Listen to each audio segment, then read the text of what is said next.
24/7 Comedy Radio, live backstage, South by Southwest. This is the place to be right now, man. Comedy is here right now. And I'm sitting next to John Hodgman. That's my name. I could tell you forgot, so I'm just going to jump in there. I was trying to give you I'm sitting next to a really good guy named Tom. I think that's way too Hodgman. Hello. How are you? It's good to see you, Quinn. Good night. So what have you been doing since you've been in Austin? Well, I got here about 5 hours ago. Oh, wow. So partly I was showering. then I took a human rickshaw to the convention center in order to register, and then I came here to do the show. So you haven't even had a chance to enjoy yourself yet. Oh, but it's all a thrill. Yeah, it's all a delight. Are you kidding and me? y'all's show just lasted what, like 2.5 hours? 17 hours. And that was the early show. This next one's going to go all night long. It's an endurance test. It's comedy endurance test. Comedy endurance. Yeah. So what makes you laugh? Nothing. Are you afraid?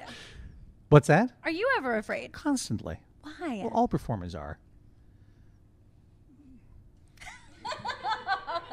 I answered your question. But you're This is not therapy where you trick me into saying things about myself by being quiet. Were you nervous when you did the radio and television correspondence dinner in D.C.? Oh yeah, that was off book too. I forgot about that. So I would say the first time I did stand-up comedy was when I did comedy for the President of the United States in 2009. Is it an easy crowd or is it a tough crowd? Terrible hard crowd. Because, well, for a couple of reasons. One, they're not comedy people. They're DC power elite. Mm-hmm. And these are not people who necessarily have a sense of humor about themselves or at all. And then the other problem was that this was the first time at the radio and television correspondence dinner that the comedic guest, me, was to normally it would be the comedic guest and then the president closes the night. In this case, they're like, no, the president wants to go before you because he wants to get out of there. You've got to follow so Obama. I had to follow the president. God. Well, you're obviously very intelligent. Obviously. A Yale graduate. Yes. Is Yale a funny place? Oh, yes, of course. It's hilarious. Yeah, well, it may come as a shock to Americans to know that most of comedy is held in a death grip by graduates of Harvard University. Like almost every comedy you see on television is written by a graduate of Harvard University because they feed writers into Saturday Night Live.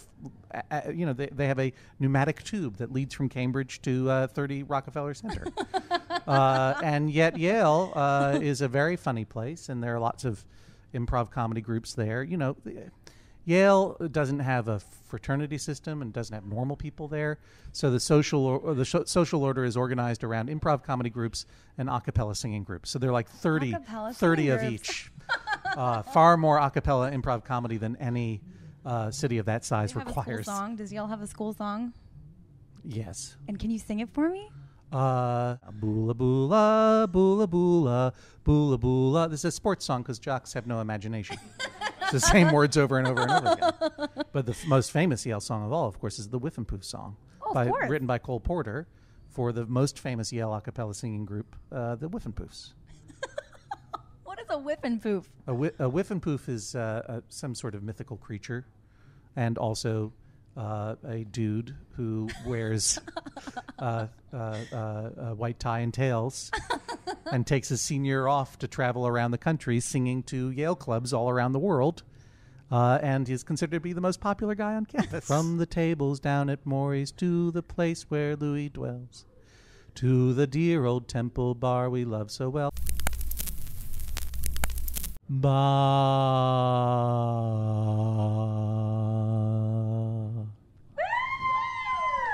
You asked for it. That was amazing. You're going to have to give me the tape now. And he actually has a nice voice. Thank you. Thank you.